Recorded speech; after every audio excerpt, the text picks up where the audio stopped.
เป็นผลิตภัณฑ์หนึ่งที่สำคัญของประเทศลาวซึ่งมีเอกลักษณ์เฉพาะและมีมูลค่าดีสมควรเป็นสินค้าภายในและส่งออกไปต่างประเทศสาเป็นพืชที่ปลูกง่ายปลูกเทื่อเดียวแล้วสามารถเก็บเกี่ยวได้อย่างยาวนานสามารถนำมาปรุงแต่งเป็นผลิตภัณฑ์สานานาชนิดเช่นสาขาวสาเขียวสาแดงสามารถเก็บรักษาได้ดนและขนส่งก็ง่ายในเบื้องของระบบนิเวศเฮาสามารถปลูกพืชชนิดอื่นได้เช่นปลูกคาแขมไม้ให้มาก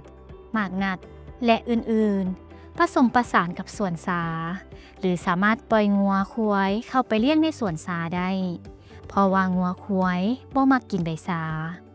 เฮ็ดให้สามารถขายได้ทั้งใบสาและสัตว์ใหญ่พร้อมทั้งเป็นการปรับปรุงดินไปพร้อมๆกันด้วย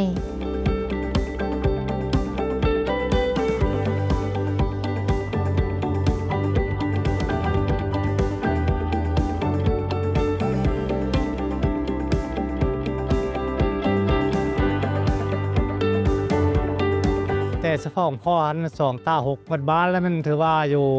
36.4 เฮกตาร์แล้วครับเฮกตาร์หนึ่งนี่พ่อของพ่อฮันเลยแมนเทียบแรงครับต่อปีปีราคาดีก็ถือว่าได้70ล้านต่อปีปลูกสานี่พื้นฐานของปลูกสานี่มันดีแล้วมันเป็นพืชที่มันยืนยงยาวนานกินบ่หมดผลตายก่อนมันถ้าว่ามันเป็นต้นสาใหญ่มาเท่าใดคุณภาพมันแห้งดีขึ้นเท่านั้นที่2มาแล้วแม่นถ้าว่าเฮามีแรงงานพร้อมส่วนสานี่สามารถส่งเสริมพืชที่ผสมผสานเป็นส่วนผสมผสานได้1มีมะมันมีมะคายนี่มันนัดอันนี้ก็มาแค่นเนาะมาแค่นี่ราคากิโลละแสนเป็นผลดีเนาะแล้วก็พืชอื่นก็ปลูกได้เนาะ2แล้วมันยามหนาวหมอกกามหุ่นกามความเย็นของความหนาวนั้นมันก็บ่ตายอันนี้เป็นพืชที่ทนทานจุดดีของสาเนาะ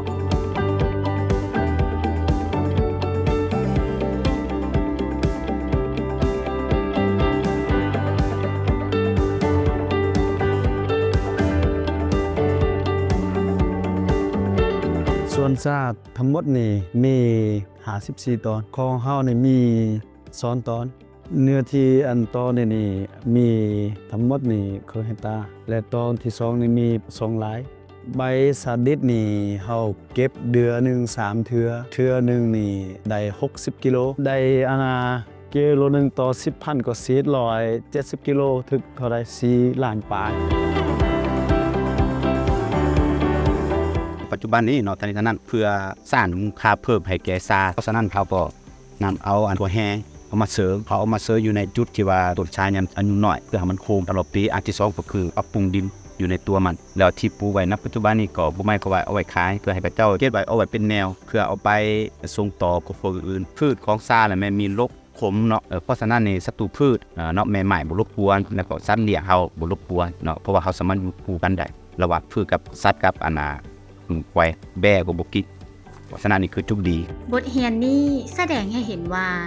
สามารถบรรลุได้บรรดาหลักการนิเวศกสิกรรมดังนี้